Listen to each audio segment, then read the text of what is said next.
Jumpa lagi dengan saya. Di sini kita akan kembali lagi mempelajari bimbingan dan konseling setelah kemarin kita mempelajari sejarahnya. Di sini kita akan mempelajari bagaimana esensi bimbingan dan konseling pada satuan jalur, jenis, dan jenjang pendidikan. Pertama, pada pendidikan formal. Pada jalur pendidikan formal, kita harus mengerti tujuannya. Nah, tujuan layanan BK di sini yaitu untuk memfasilitasi pengembangan peserta didik secara individu, kelompok, dan klasikal sesuai dengan kebutuhan, potensi, bakat, minat, perkembangan, kondisi, serta peluang-peluang yang dimiliki. Setelah kita mengetahui apa tujuannya, sekarang kita harus mengetahui apa saja fungsi pelayanan BK pada pendidikan formal. Di sini ada 10.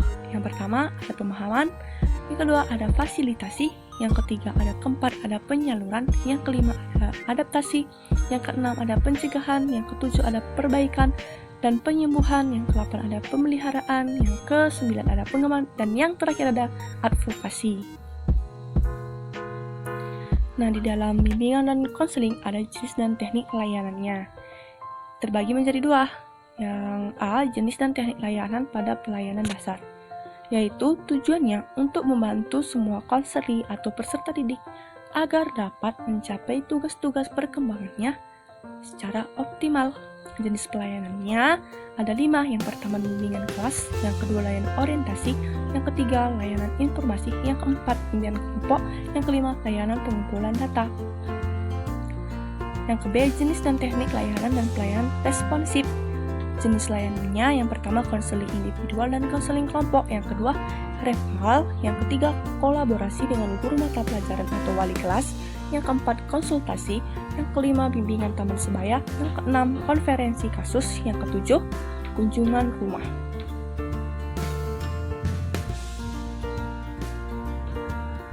Esensi bimbingan dan konseling pada satuan jenis pendidikan umum, kejuruan, keagamaan, dan khusus. Nah, kita akan mengetahui apa saja sih pengertian dari satuan jenis pendidikan tersebut. Ini dia.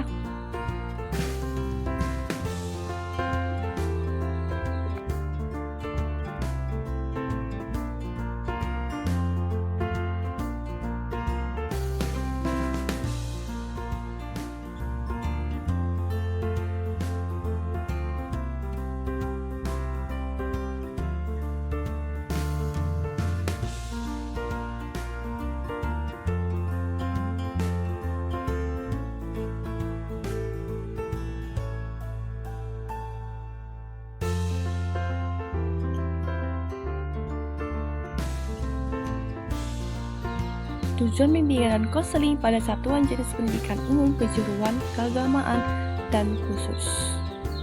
Yang pertama, kita akan mengetahui apa tujuan bimbingan dan konseling pada pendidikan umum. Ini dia. Kita simak baik-baik ya.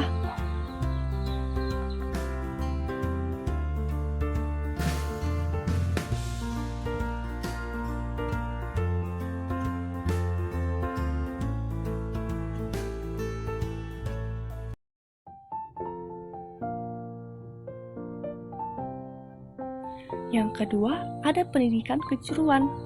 Berikut adalah tujuan bimbingan konselingnya kepada peserta didik atau konseling. Kita simak baik-baik ya.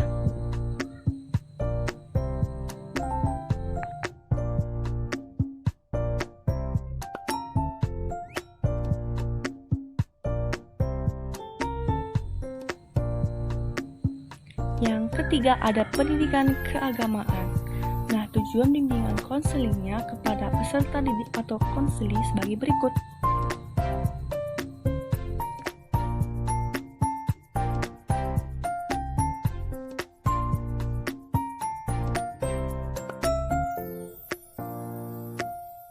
Dan yang terakhir ada pendidikan khusus. Di sini BK bertujuan sebagai berikut.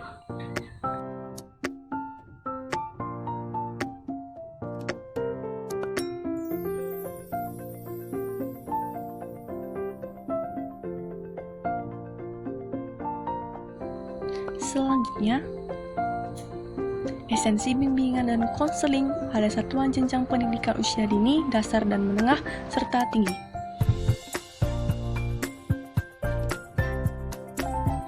Tujuan BK dalam PAUD sebagai berikut.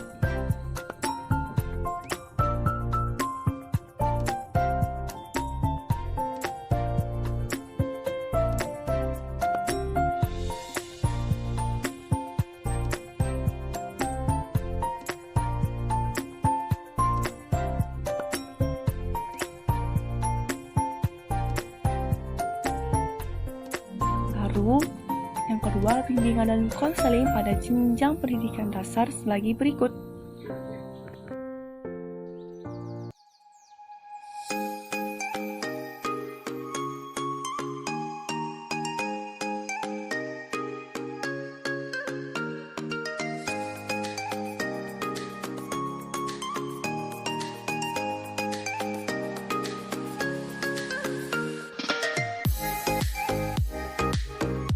Selanjutnya, bimbingan dan konseling pada jenjang pendidikan menengah sebagai berikut.